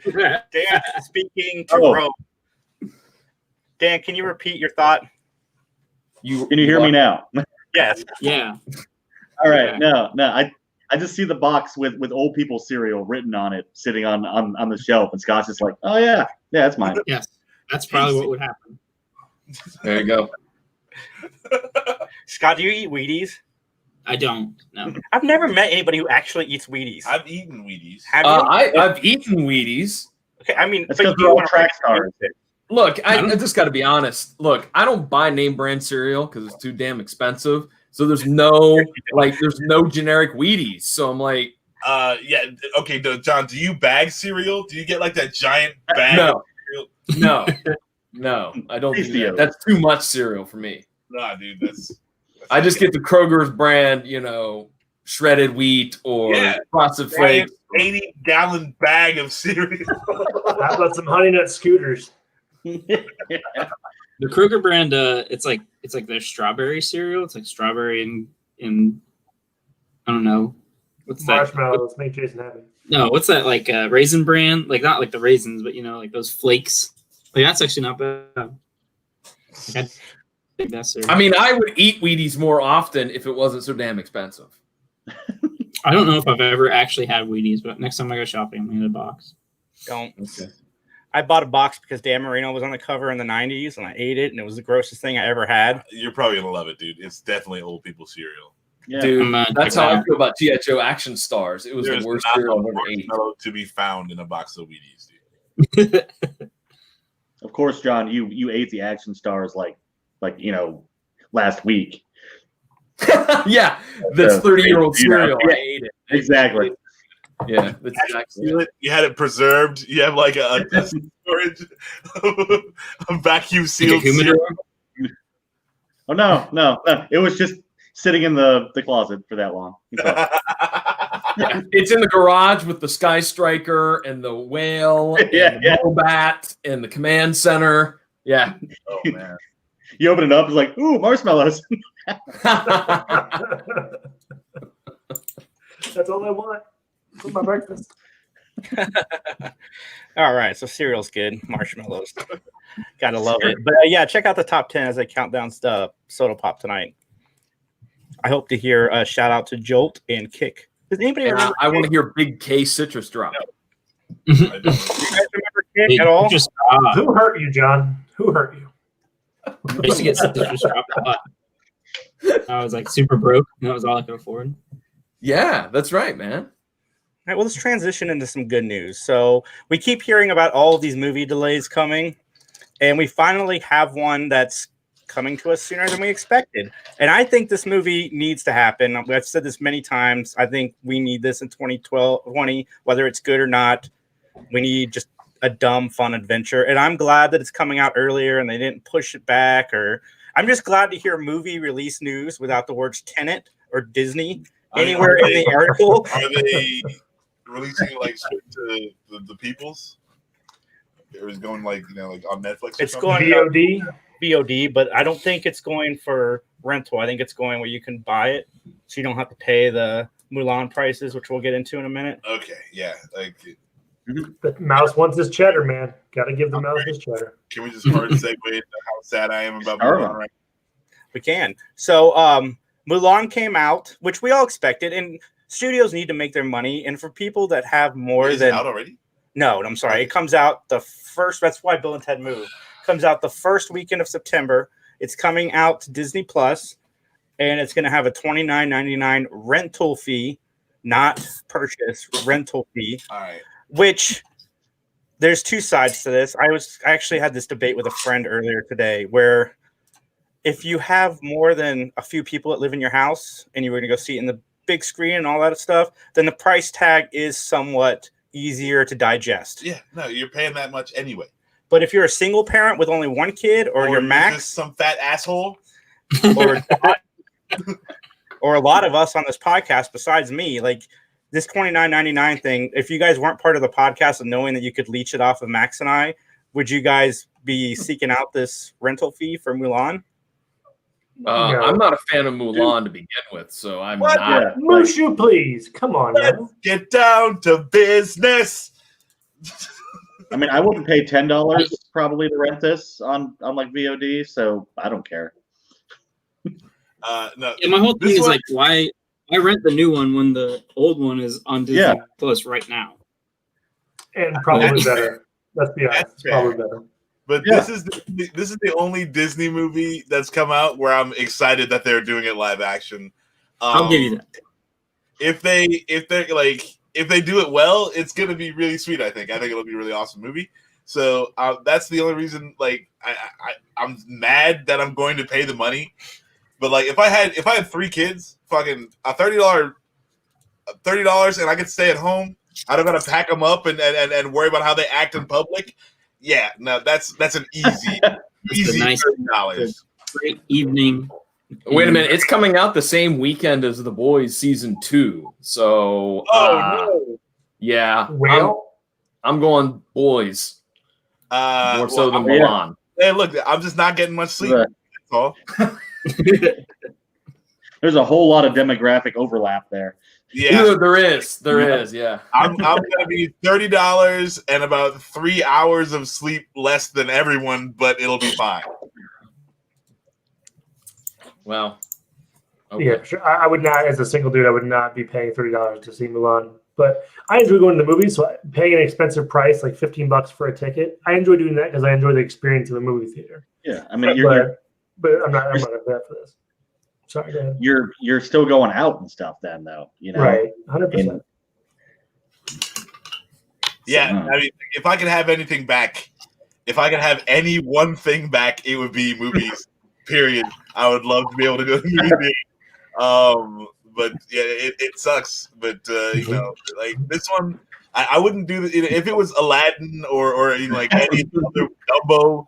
Like I would not pay the $30. Like this is just it happens to be the only one that I wanted to see. So yeah, like they got my money on this one. I do feel bad about it, but you know, there's not anything I can do. And on the other side of all this, so theaters just sent us a video of somebody destroying the Mulan poster. But what do these theaters expect? Like they're not open. These studios have to release some of these movies. Like these are $1 billion movies or millions and millions of dollars worth of money they have tied up into these. So of course they're going to release it. And like Max, my favorite thing in the world to do other than stay home is to go to a movie theater. I like to get my small popcorn. I like to get my large Coke. I got a large popcorn. The popcorn depends on how much money I have. The Coke is I have to have the Coke. That's fair. Yeah. So I would love to have more details around that whole agreement, right? Because don't Disney demands you to have X amount of weekends with their movie in the theater, right? So if Disney's going to say, hey, we're going to refund the money you paid to purchase the reel or some variation of that, I know, that's what I'm saying, Dan. Like, they're not going to do that. So, and if they're going to video on demand it and give it out to the people for $30, how many families is this theater losing out on? They're actively losing money in this whole deal, right? They pay money for the reel, and then they're not going to get any money on the tickets to the family that's already seen it. Well, I mean, like, do they even have reels? I doubt they have the reels for this. But I wonder how far in advance they paid to get it, right? If I gave you $100,000 to get Mulan and other Disney movies, and I'm losing one of the big features of this year, I'm losing a ton of money in that, right? I would think there'd be some kind of a backdoor exit. I would hope so. If there is, then if they're not, I mean, like, I know Disney's a gangster, but like that would really suck if they're just like, no, double fuck you. Like, I'd be breaking more than just one Mulan sign if someone did that to me. But. Also, but no, I'm excited for Mulan. But I mean, like I said, these theaters, they just need to calm down until we get. What's that? Let Dan say something. Oh, sorry. That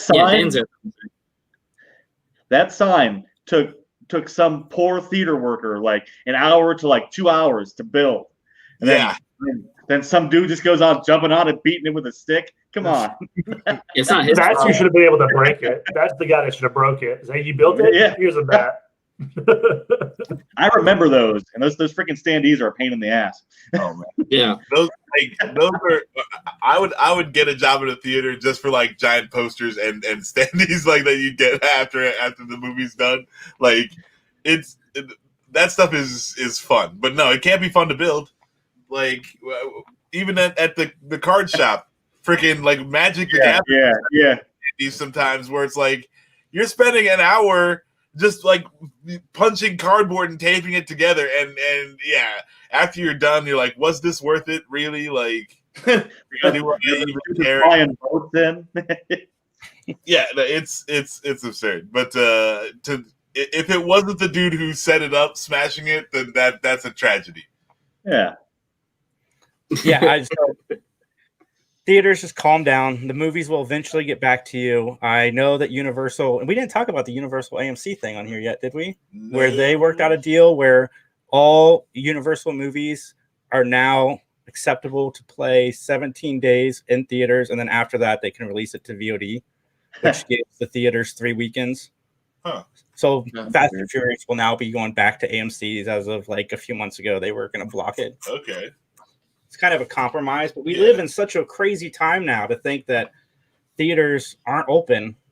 No, I mean, like, I don't know. I look at myself as the model because, like, I had Movie Pass when they had their great deal going. I love bankrupting that company. But no, I have the AMC Movie Pass, which I think is a much better deal for everyone. You know, like it's a good deal for me. I get to see more movies when I want to, and it doesn't matter what kind of like theater it is. And it's a good deal for them. They get guaranteed money every month, and you know it was a little more expensive than the Movie Pass one. But you know, maybe because I'm still going to go to the theater. You know, like I still want to see the movie in a big theater. So if it's out on demand at home, that doesn't bother me. You know, like they're still getting my money because I'm still going to go see the. So there's an interesting time where, like, I don't know how it's going to work out, but I don't think it'll actually be that bad because people still want to go see. You don't have the theater at home. Like, you don't have a fucking 8,000-inch television at home to watch this thing on. So I think that they're a little worried over nothing. It's going to get some of their market, but I still feel like the theater is still an experience you want. So, you know, again, like, if there's no COVID, like... I can attest. I have Back to the Future on Blu-ray. I've had it on every single format, but every time it's in theaters, if I'm free, I go to the theater to watch Back to the Future every time. Jaws, The Shining. I've seen The Shining in theaters 4 times, and I've owned that movie for 20 years. Freaking 2001: A Space Odyssey. That is actually incredible in theaters. Yes. I need to watch that on the big. Don't tell John that. Predator. I saw Predator in theaters. I've never seen Predator. I've seen Alien and Aliens. but I've never seen Predator. Ooh, I'd like to see Alien in theaters. I used to do at the Gateway on March 26th, or no, April 26th, because it's the planet is LV-426, so they would do a back-to-back screening of Aliens. I thought that was gonna be too much, but it actually is like really cool to like just sit there and like see them back to back. Yeah, Hey, speaking of movies and hot takes, and I know how much Jason loves Hot Take Orlando, I'm going to throw it out here. Attack of the Killer Tomatoes is utter garbage. I agree with you. The first one. I like the sequel. Never saw it. Just watched the original last night. They made a sequel. Yikes. George Clooney's in it. John Aston. Yeah. Sequel's great. They made 3 sequels, I believe, didn't they? Oh, there's 4 total movies. Total? Yeah. I've never seen any of these films. Did you watch the cartoon? No, I remember it, but I wasn't a fan of it. Attack of the Killer Tomatoes. Yeah, that's about as much as I remember.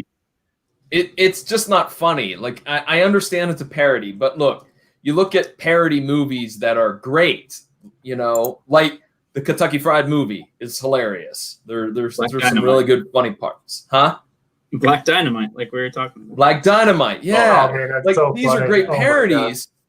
I never laughed once. In fact, I started doing what I did when I watched the Bryan Cranston Godzilla. About halfway through, I was like, what's happening on Twitter? Because I don't give a shit about this movie. I actually like the Bryan Cranston Godzilla. I never saw the sequel, but I actually enjoyed the first one.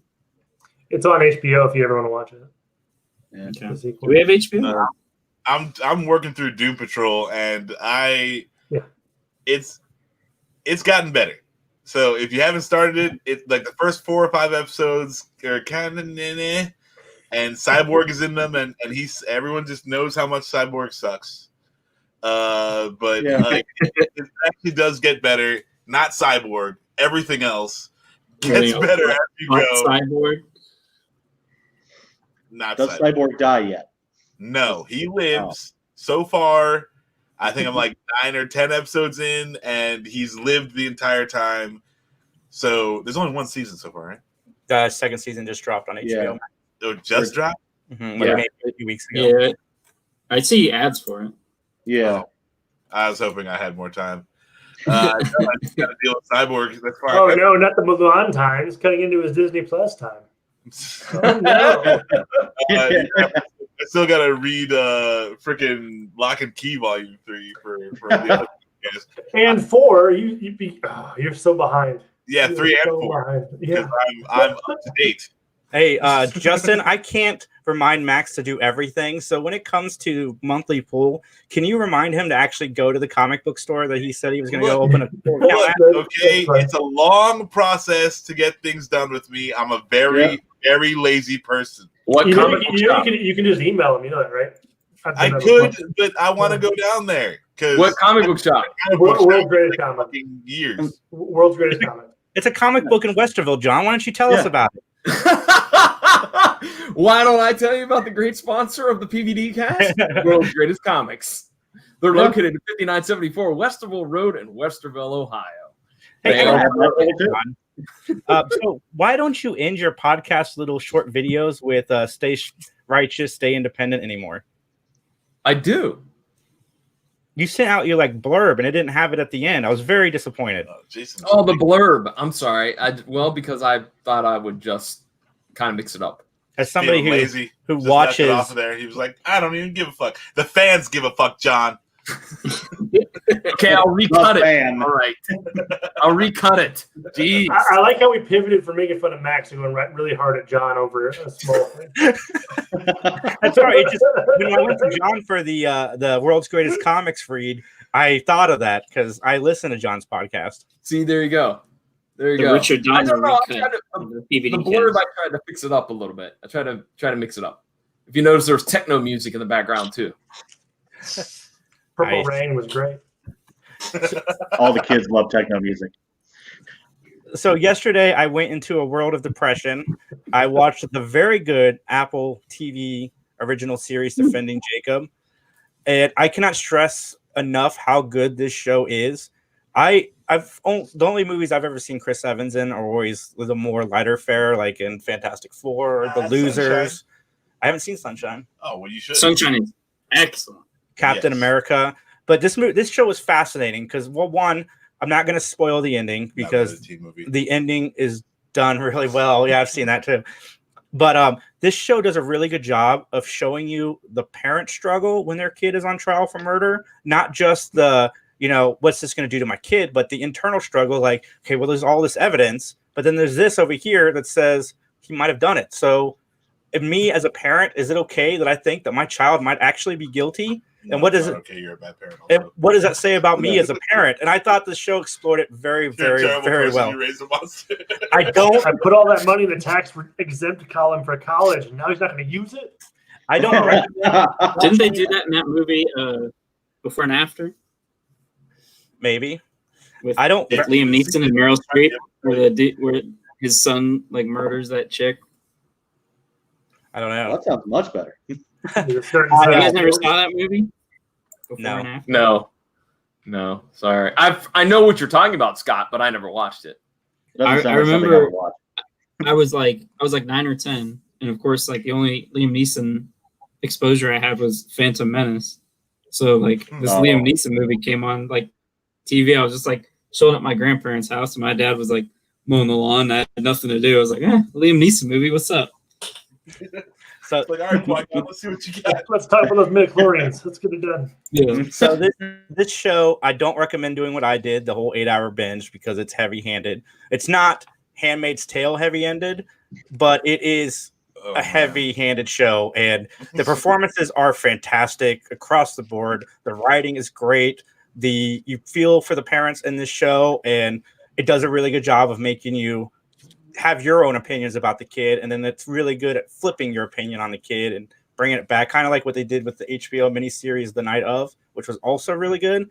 I thought this show was really good. I give it a 3 out of 3 geeks. I've watched 2 shows on Apple Plus so far, and they've both been fantastic. So I hope this is a sign of things to come, because next up I'm watching that Tom Hanks war movie that's on Apple TV. Oh, yeah, I kind of want to check that out, too. What was the other show you watched? What was on the Apple TV? Battleship? I don't know. What'd you say, John? Paddle Tip? What was the other show you watched on Apple TV? The morning show. Oh, the morning show. I thought it handled the Me Too movement really well, because it showed you the Me Too movement and how, it's not just in this show. For instance, Steve Carell's character was the one that was Me Too'd, but it wasn't just Steve Carell that was guilty in the party of what happened. Everybody else that works within the show all had levels of parts that they played in this toxic work environment. I thought they did a good job of showing that as well. But I also watched the movie The Kissing Booth 2. Have you seen The Kissing Booth? I saw The Kissing Booth, and I was... God. This is not a COVID-appropriate movie to watch. Yeah, really. Dude, damn. To Redline Radio, I got to put this out there that I'm a big fan of Hallmark movies and rom-coms. I eat them up. I love them. And I get the Netflix big budget ones. I am in. The Kissing Booth was just that. It was a kissing booth. She kissed a guy, fell in love, blah, blah, blah. We got a sequel, Kissing Booth 2. Yes, Kissing Booth is hardly in this movie. They go through some trouble. She kisses another guy. They enter a Dance Dance Revolution type tournament, and it's epic, and holy crap. And then it ends with a cliffhanger.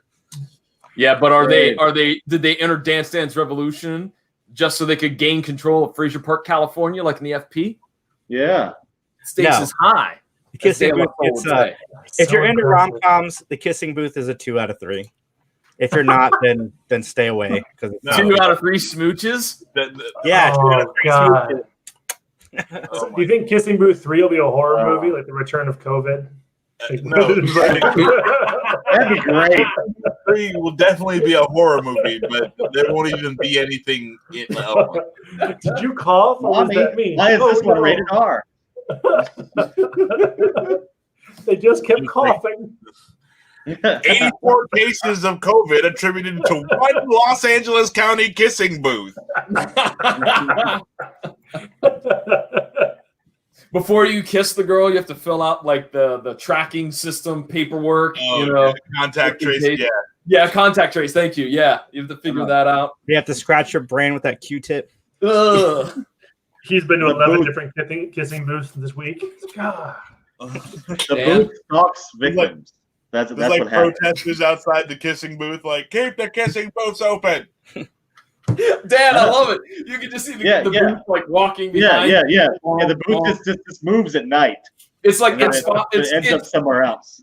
It's just like It Follows. Oh, we can't get away from the kissing booth. Gotta kiss somebody else. Pass it on.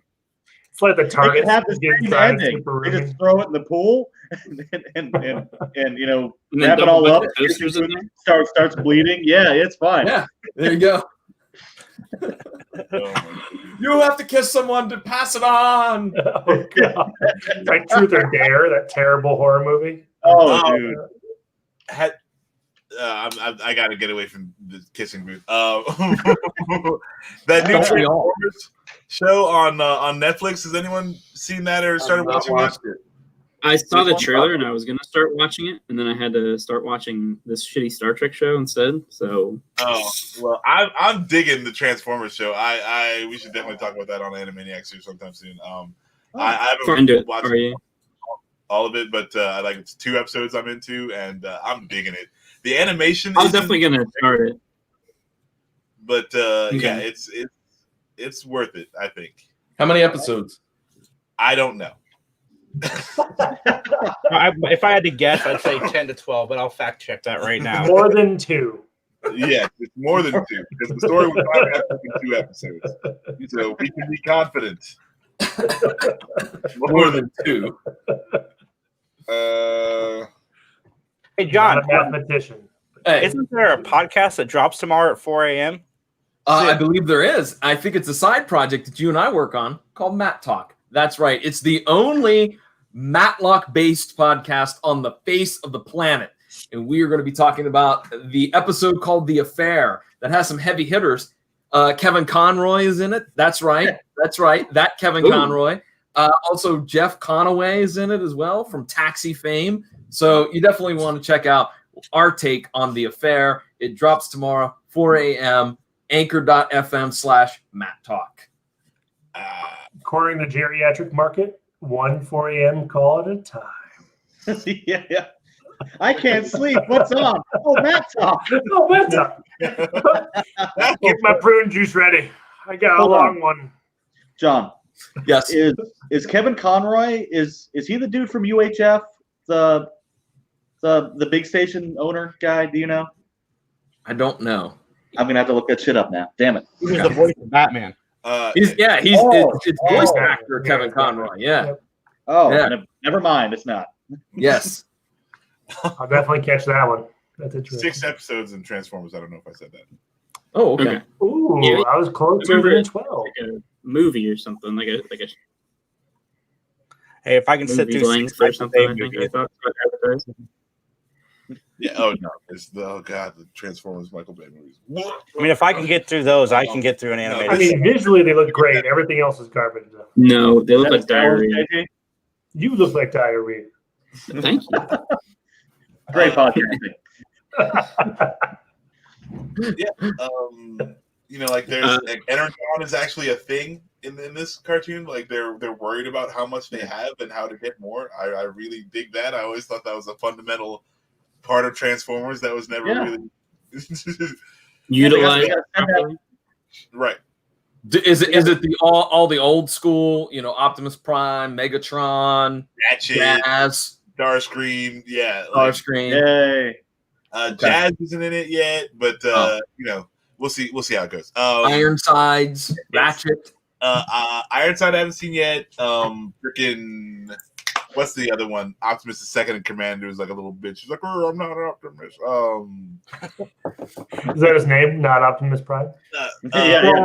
Ultra Magnus. Ultra Magnus. Okay. Grimlock. There you go. Just throw out random Transformer names. It's fine. I am. Soundwave. There's more cooler Decepticons like Soundwave, and they use it very they actually use them very well. So I dug that. Is Is he still a Walkman, tape recorder kind of thing? No. Damn it! CB radio this time. Does it try and turn into a giant phone? Yeah, so it's good. They have a lot of key Transformers, and the story seems pretty solid so far. Cool. I'll have to check it out. I just haven't had time yet. Yeah, Guest star in Animaniacs, John from the PVD cast. Yep. Okay. It can happen. John, Things have happened. so you had some topics, right? Me? Oh, okay. So this was a topic that we were going to discuss last Hold on, John. Hold on. Before we get to your topic, let's keep the train going real fast. Scott wanted to talk about Cobra Kai. I think that's Cobra Kai, and very briefly, they just announced the next Adventure Time Distant Lands short film. It's going to be called Obsidian. It's going to be about Marceline, so I'm really excited. Okay. Yay. All right. And probably Princess Bubblegum. She's on the cover of the little poster they released. When does it come out? That'll be an interesting team up. I don't know. Good question. we get. You said Cobra Kai comes to Netflix at the end of this month. It might be sooner than that. Hold on. It might be like the 16th or something. I still don't know. I mean, I believe everyone that Cobra Kai is good. I just don't know if I can watch it. It's weird. I got a weird Cobra Kai. It is the end. It's the 28th. I don't know where I got the 16th from. That's good. So yeah, end of this month, Cobra Kai season 1 or 2. 1 and 2. Did I say 1 or 2? 1 and 2. You have to choose. Which one you want? Please go in order. That season. And they currently have all 3 of the original Karate Kid movies on Netflix, which I think is really cool. That's great. That's all much of it. Yeah. Which I definitely suggest at least watching season 1 before, or the first movie before watching season 1. Oh, cool. Like if you want to get into it, it definitely helps to have the background. They do some decent flashbacks, but if you have a little more context. We were talking about references in the Star Trek show, and Cobra Kai, when they reference something from the past, I think they handle it very well. They haven't shoehorned in anybody yet. Everybody that's come across the show has happened organically. They're not like, oh yeah, that guy, I met him on the island as well. Yeah. Yeah, no, none of that. Because I think I want to say the biggest cameo besides of course the big 2. You got Ralph Macchio and William Zabka. William Zabka. Dolph Lundgren. Yeah, that's what his name is. They have the mom from the movie, and of course it's just it's not a huge cameo. It's just she's in town visiting her son, so it's it's not this crazy oh, I can't believe she showed up at the last second to stop a karate punch, or it's just hey, I'm going to visit for the weekend. They hinted to the original love interest in season 2 because Johnny was finally getting into social media a little bit, and he had some regrets of how they ended. So he reached out to her on social media, but they haven't actually brought her into the show. And again, another example of them not forcing somebody on the show, which I think happened organically. Maybe they'll meet in the kissing booth. They brought back. But I mean, she's basically sneaking around the background. Or Allie shows up in Chris Hemsworth's next mission, Extraction 2. I wouldn't be surprised if Netflix started intermingling stuff, right? Just call it out. Little Easter eggs. It'd be fun. I'm still holding out hope for them to mingle Extraction with the old guard. I really want those to be the same universe. I don't know why, but it would be awesome. Martin Cove. They brought back Martin Cove. That's true. Okay. I would say he's the one big cameo, but it was also something that they explored. He's basically been living out of a halfway house, and he hears Cobra Kai is back, so he muscles his way back in. And I love the during season 2 they go into the relationship between Johnny and his sensei, and that is done very, very well. This show is really good, and a lot of people haven't seen it yet, and you should definitely check it out. I think season 2 gets a little too ridiculous. I don't know. It gets a little crazy. I think season 1 is a much more restrained, realistic like approach, and season 2 gets a little bit more like all right, come on, like let's be real. But, yes, the big fight at the school at the end, yes, that was a little ridiculous, but it was fun. But the stuff with Johnny and Martin in season 2, I thought was really, really good. Yeah, and then when they do back. Yes, that was really good, and it was cool that they got the one guy, I can't remember his name. He like died of cancer, and he was dying of cancer in the show too. So he like dies at the end of that episode, and then he died in real life like not long after. Because I mean, he probably was like I'm gonna be real with you guys, like I ain't got much time left. So and that was a good episode. Zabka and Ralph Macchio's chemistry is awesome in the show. The few times that they interact and they get friendly with each other, it's done really well as well. Although they have that little like sparring match, it's like a real fight in season 2. It's actually like pretty cool. It just sucks it's kind of cut short. Yeah, but I'm sure they're saving that. Like I'm sure they're like at some point they're gonna have a big old knockdown drag out fight. Like there's no way they don't. When we see Zabka fighting in the show, it looks like Zabka has stayed in touch with his karate a little bit because he's not bad at it even in the show. So he does all his own stunts too. Macchio not, but he doesn't have the same, not the same ease as Zabka has. Well, I mean that's also the character, it's just like fucking the dude. That's true. He's like successful and he's like the good guy, so it's like he's still a karate master. Like, even in the story, like he was always the underdog because like the other kid was like a big tough athletic kid and he was just like a skinny little twerp. And it's like he did learn to fight, but he was not a fighter. Like so, it makes more sense. Like if he's not. And Miyagi is throughout this whole series. The ghost of Pat Morita shows up. No, not the ghost, but nice. They do another shout out to the show because they do a lot very well. The usage of Mr. Miyagi is also done very well. They don't do too much of it, but when they do, it hits the emotional beat that the scene or the episode was going for. They meet Mr. Miyagi on the island. I can't believe you're here, Pat Morita. It's a giant hologram of him. All right, John. Hold on. Oh, okay, shit. now Zabka, like he looks more badass, but he didn't have to wander off and learn how to play blues guitar and become a fucking master at it before he came back. So you see, I don't think many people get that reference, but no one gets my fucking Crossroads reference. Come on. I was gonna say I understood it. I got it. I got it. Thank you. I was just thinking how awesome it'd be if Dalton showed up in the world of Cobra Kai. I don't know who that is. Timothy Dalton? Dalton from Roadhouse. Roadhouse. Hey, we gotta ban somebody in the comments, by the way. Because yikes. Uh-oh. Yeah. Oh wow! Is that on YouTube? YouTube? Yeah. Wow, this guy's so cool, so original, really, really clever. You gotta love the masks out there. He's nuts. Hey, you know what? I guarantee Jack would fuck that dude up. Yeah. So one phone call, man. Dude, I'm not fucking with that dude, Jack O'Halloran. You either beat the shit out of him or like get him whacked by like just calling up one of his. No way. I don't know how old is he now? 70? 77. Like, yeah, I'm not messing with him. I wouldn't fight that guy. No. No. I no time.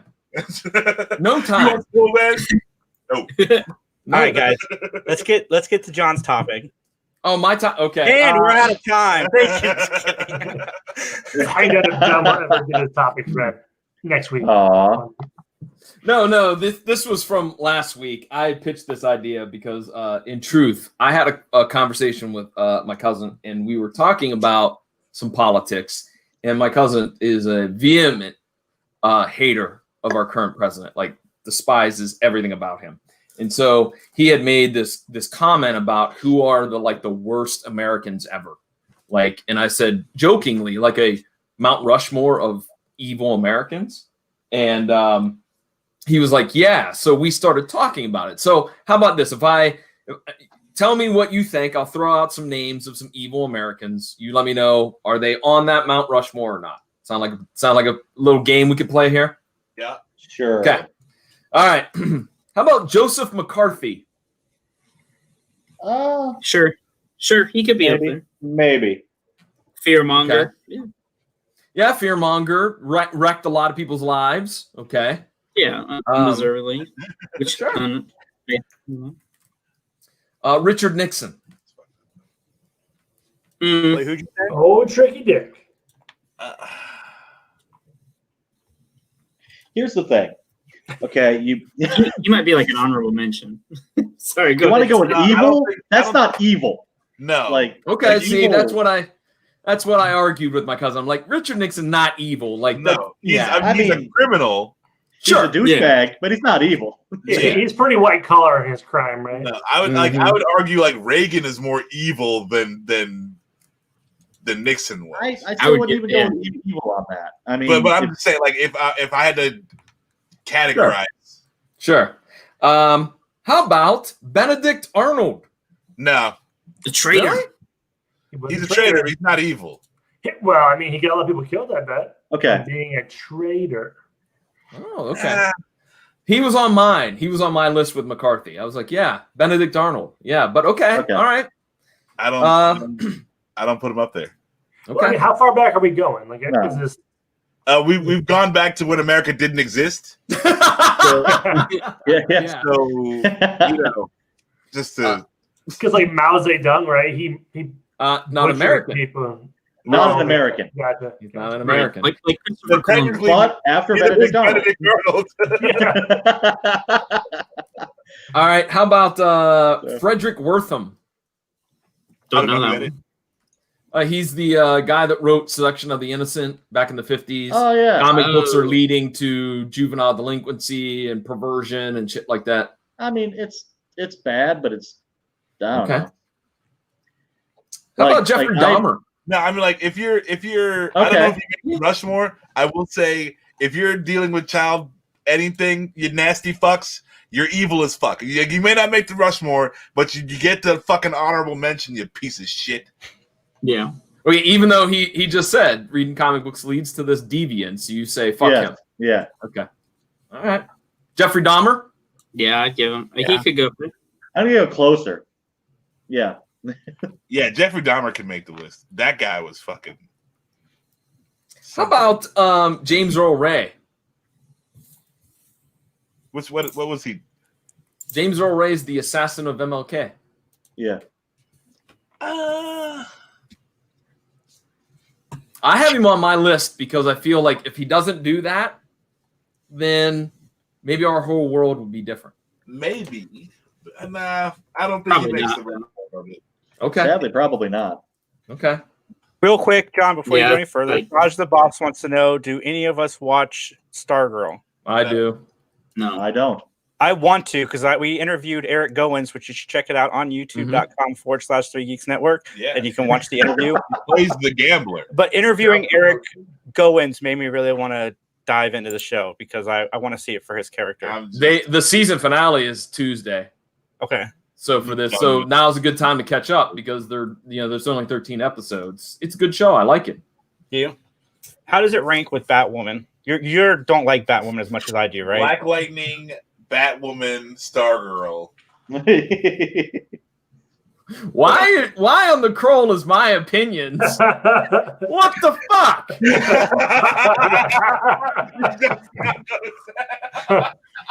It was a trap. John, is a trap. Oh man. Thanks, Admiral Akbar. You're a little too late. I'm not heralding any of these assholes that we're talking about. I'm just saying it was a joke. We really needed that people during fucking Jack's interview, though. Like we really did. Okay. Last couple. Here we go. How about Jim Jones? Yeah. Yes. I was gonna say if he's not on your list, I'd be shocked. Okay. He was He was on the list that I wrote for this. So Okay. Charlie Manson. I was gonna say, No. if that's not your next guy, yeah, he'd be up there. I'm going to say no on Manson. But Okay. The PMRC. I mean, they got a hook in your mouth, but no. No. The PMRC. No. Okay. All I got right. one. Can I ask one? Yeah. Go ahead. Jessica Fletcher. No, Jessica Fletcher's not on it. How about Scarelli, Martin Scarelli? Which I'm not sure if he's American. I think he is an American, isn't he? Yeah, Martin Scarelli. I don't know. Yeah, I think I would put Donald Trump up there. I feel like, yeah, he made it this year. He made it, and Okay, and Scarelli is American. I just looked it up. He's All right. American. yes. Yeah, So. in New York. Yeah. I wouldn't put him up there necessarily, but I don't think he's like Corelli? a good dude. Yeah, I mean, Yeah, he's like, I think he's just playing the system to the max. Like, Yeah. like he's just like a fucking I take offense to that kind of phrase. extreme capitalist. I think he's a shitty dude, but I don't know if he's like as evil as some of those other people, like murderers and stuff. Yeah, I guess mean, he's all these people. Murdering people if they can't afford like the drugs, like maybe. Now, That's a tough one. when So that's a tough one. When the Rushmore of evil was mentioned in the pre-show comments, I was like, all right, Skeletor, fucking Yeah. I am just not prepared for this. Max didn't know it was going to be Everyone's real evil people. American. He's like, shit, I thought this was going to be fictional. Shit. Yeah, Pinhead, Fred Krueger. Not Jason. Honestly, He's got the good worst guys. thing- in the name. The worst thing that Martin Shkreli did was keep us from listening to Wu-Tang?